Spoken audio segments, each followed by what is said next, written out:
hard to feel sorry for him. Just relative to the rest of us, he's so well.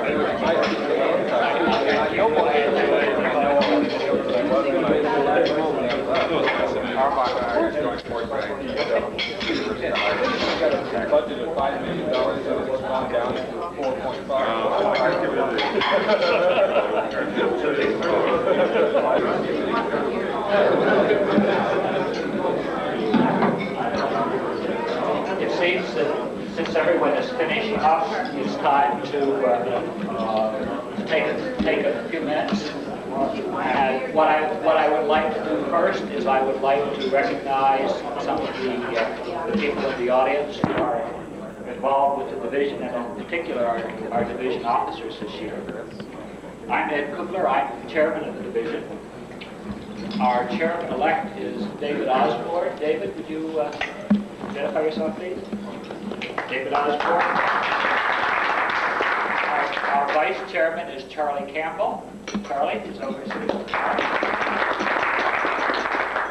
I haven't seen our secretary or our treasurer. Our secretary is Mohammed Labib, and our treasurer is Dave Benziger. They were here earlier in the week, but apparently must have had to leave before now. And our meeting secretary, who is responsible for filing the program and taking care of the luncheon, is Anna Morfessus.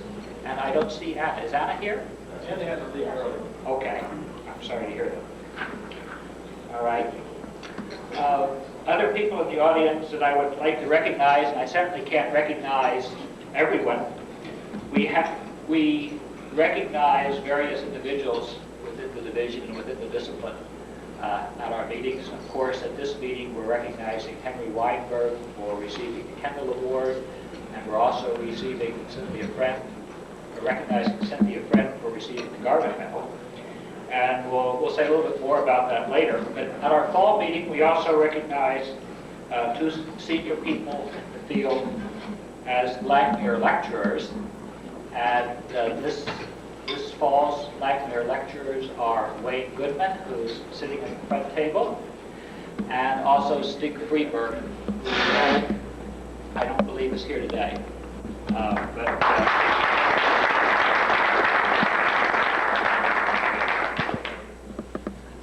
I would also like to recognize one symposium organizer in particular. I realize that everyone has involved with organizing a symposium does a tremendous amount of work. But we have one who in particular falls into the chairman's category of able to leap tall buildings in a single bound. And she not only organized her symposium, but she raised a tremendous amount of money. And she took 6 or 8 speakers under her wing and arranged for their transportation and their lodging, and brought them to Atlanta and got here before the treasurer and convinced hotels in order to put people up without having any funds in order to secure the rooms. And this is just an incredible feat from my particular viewpoint. And I would like to recognize Pat Costanzo. Pat, could you stand up, please?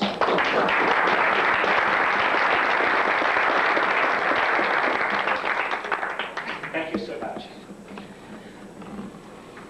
Now, we had our Kendall Award lecture this morning. And as you noticed, John really didn't say very much about the Kendall Award recipient.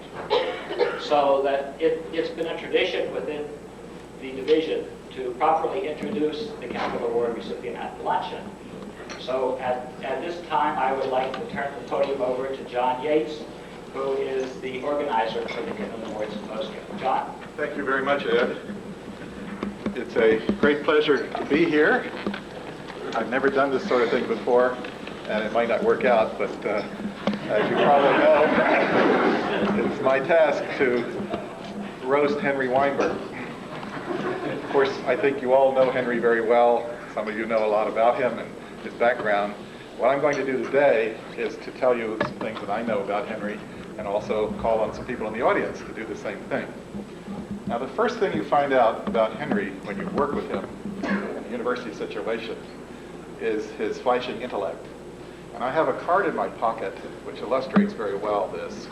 When I was working with Henry in 1977, I tried to do a complicated integral, something like hyperbolic secant squared over 1 minus a sine squared. I tried to do this integral for 2 days.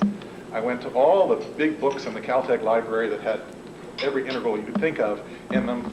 I thought about integrating it numerically, but ultimately I told Henry that I was having trouble with this particular integral. And I told him what it was one evening before he went home. And the next morning when I got back to my laboratory, I found on my desk this card covered in Henry's meticulous little handwriting with the solution to the problem on half the card. And in 2 days of work on my part, he had to remember an expansion for a complicated transcendental function from his head, and then assuming that was correct, go ahead and do the manipulations. And he did it. That's actually the card. He did it on half the card. So it made me feel about that high. And when you work with Henry, you find all the time that when there's a very difficult problem, the buck stops at Henry's desk, and he's able, usually, almost always, to get a perfect solution to that problem. Now, I want to show you something that is the basis, actually, for my talk. One of the things I learned from Henry when I was working with him was how to write a research proposal, at least in the days before NSF contracted the maximum number of pages to 15 pages. And Henry, in those days, would produce proposals with as many as 350 references in them. And so, in the same spirit, I have been using for the last several months very sophisticated intelligence sources throughout the United States to get the story on Henry. I can't tell you about all these things today, there isn't time, but I can show you the references that led to the information that we have. And I want you to look at these fairly carefully. We begin with South Carolina State Police and move quickly to Miss Oglethorpe, his 9th grade American history teacher. Then Henry went to Berkeley to do his PhD with Bob Merrill, and the Berkeley police were very helpful actually in this. After Henry's PhD, he went to England to spend a year on a postdoctoral research at Cambridge, and I happen to know just a little bit about that and got in touch with Kathy Merman, who's the owner of the Woolsack Pub in Cambridge, and she gave us critical information. And the LAPD, the Los Angeles Police Department, comes into the story very well. That led us to Kathy Taylor, who was his former secretary at Caltech. And then somehow we got in touch with Olga, the Amazon Olympic citizen. And Olga led us to Dapper Dan, the clothier for the Stars, Hollywood at Newport Beach, which you see there, and to Giorgio, Precious Metals Exchange in Los Angeles. A very powerful source for this information is Ginger, a hairdresser who works at the Au Petit Boutique, and then Chef Raoul, of course, at the Au Petit Cafe in Los Angeles. Roger, actually. Roger. The provost office in Caltech was amazingly helpful, and we have information there. Henry participated, as many of you know, in the USSR U.S. exchange program, Catalysis, and they gave us a lot of information about how that went. That naturally led to the CIA and the FBI, and ultimately to the KGB, the Scientific Secretariat in Los Angeles. Following along another one of these interconnected tracks of information, we ended up at Universal Studios, met Max Weinberg, the drummer. Henry knows him personally and wears some of his clothes, actually. And then it took us in item number 19 to Judge Malcolm Muir, who's the 9th Federal Circuit Court judge in Pennsylvania. And finally, just recently, in the last hours, actually, I got information from the Santa Barbara Water Board about some things having to do with Henry's situation out there. Now, in order to sort of acquaint you with an abstract of this information, I've come prepared with some view graphs, because I think graphical information is always the best. And I may not get through all of them today, but I want you to Actually, Henry, in addition to the photographs, which pass so quickly on the screen and are gone forever, we have a little memorial for this ceremony, which I'd like you to have right now. Don't look inside until after. I'm going to take you on a chronological tour of Henry Weinberg's life, and this, of course, begins at t=0. And I am fortunate to have a picture here of Henry coming home from the hospital. Here it is. This is actually a picture of Henry Weinberg, 1944. Turns out I showed this to Luigi Coliani, one of my more imaginative graduate students, who has a great respect for Henry. And Luigi said to me, my God, was he born in a taxi cab?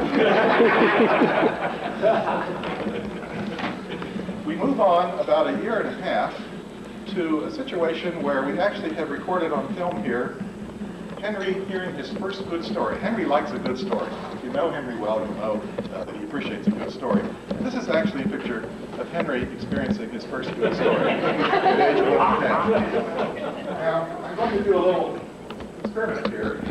I guess it's not a good one to do here. I did it with my group at Pittsburgh. They all know Henry very well, and I circulated this photograph around to the group to find out who could recognize this picture. And my secretary immediately recognized that it was Henry Weinberg. The distinguishing feature are the eyes, according to her. When Henry got into high school, he became interested in high-performance automobiles. And actually, we have recorded on film some of the initial information about that adventure. This is a slightly earlier age. And there's Henry in front of a high-performance 1946 something or the other, I think. So he had an early interest in cars. Now, one of the things we found out about Henry was that when he was in elementary school and junior high school, in contrast to today, his performance today, he's a real joiner in those days. He joined all kinds of organizations. And I was absolutely surprised to find that one of the organizations he joined was, in fact, a paramilitary organization in South Carolina. This is a picture of Henry in the uniform. You never told me that, Henry.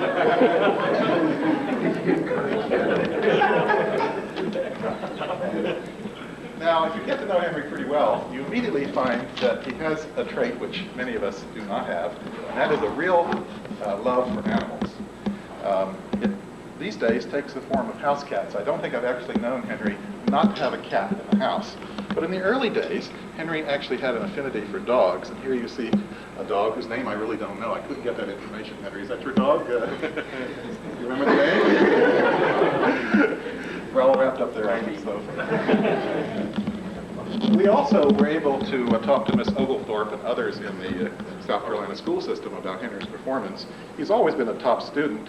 And here you actually can see his report card for the summer session in 1961. We took U.S. history apparently in the summer. Notice that the remarks say good, but he got A's in all the terms, but good really means B. And A is excellent, so somehow they forgot to use a superlative writing that out, Henry.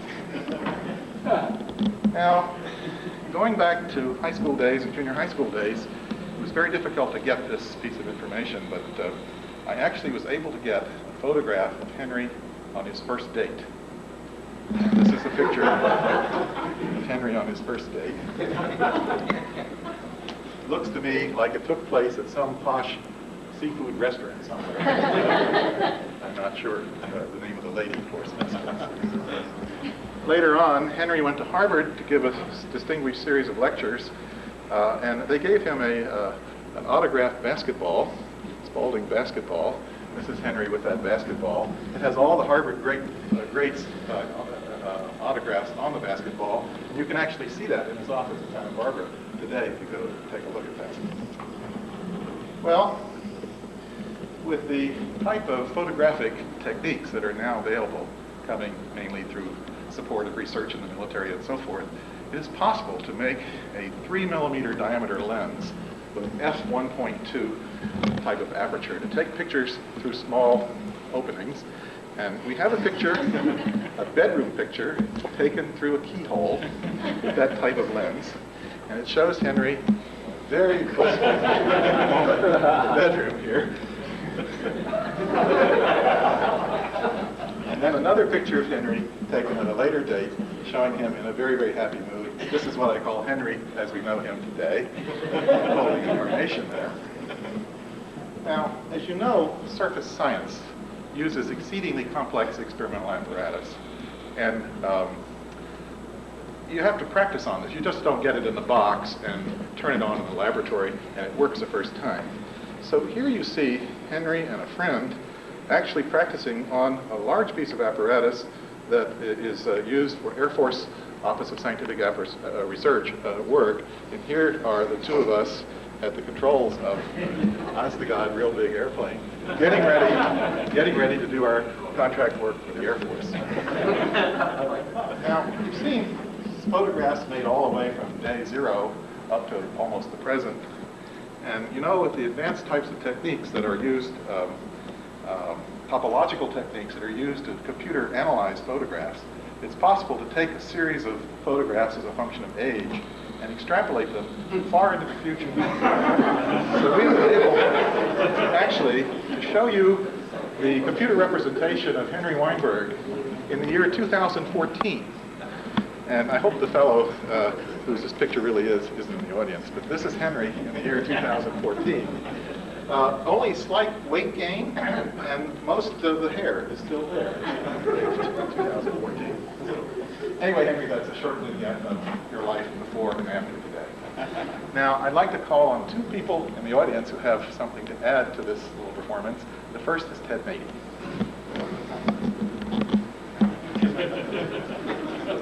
John?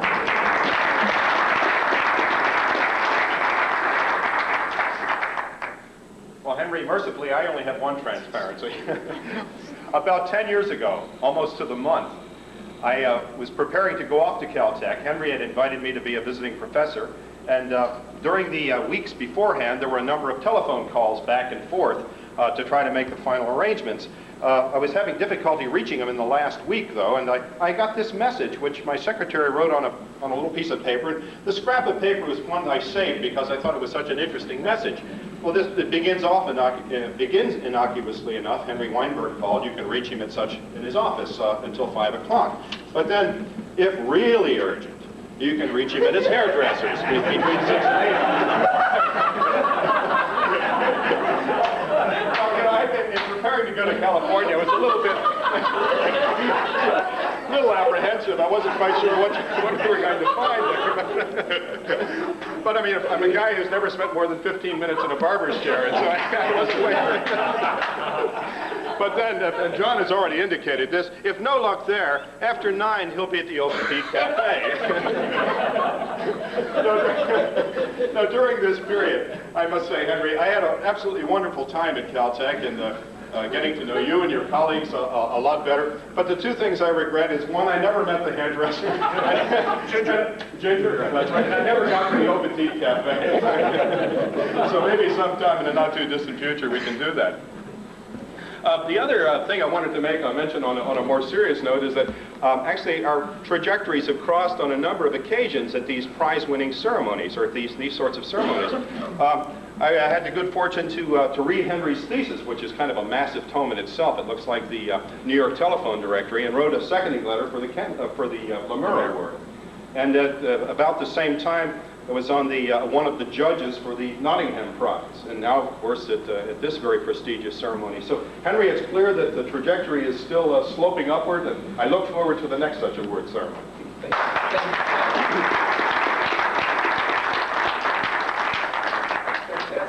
Ted Field. You say that all these years. Ted Field has a story to share with us. I feel like I'm the unofficial representative of many of the graduate students and postdocs who have been in Henry's group. And when I think back upon my time in the group, I have to say Henry was really an excellent advisor. And perhaps the most graphic illustration of that is the fact that when I think back on my days in the laboratory, I can only remember one time when Henry came into the laboratory and ruined my experiment. And now I'm a professor myself, and so I can say that that really is a pretty good record. You all know that Henry was on the faculty at Caltech for many years, and that Caltech is in Pasadena. and that Pasadena is renowned for its little old ladies. And as that implies, it's not a place that has a lot of entertainment, and so Henry used to, rumor had it, often seek entertainment elsewhere, and I think that some of John's evidence corroborates that rumor. Just anecdotal, that was not substantiated. Rumor had it. Rumor had it that he used to often go down to Hollywood and in fact date some of the beautiful young women and actresses who are known to abound in Hollywood. Rumor had it that Goldie Hawn was one of his dates. And Brad Anton tells me that in fact there's substantial evidence that he had some contact with Stevie Nicks, was it? That in fact there's an autographed album somewhere that says, it's a Stevie Nicks album and it's autographed by Stevie Nicks, and it says, "To Henry with love, better living through chemistry." Actually, it was long-lived chemistry. Harry Gray would have loved it. Okay, so that's about all I have to say. And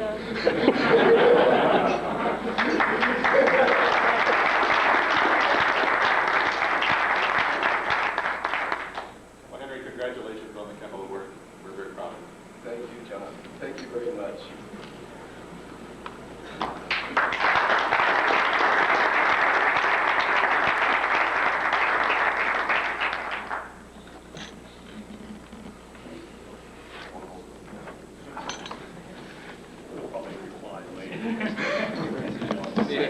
Okay, thank you very much, John. Very entertaining discussion. I want to conclude by thanking all of you for coming, that we have a very good turnout for our luncheon today. I'm sure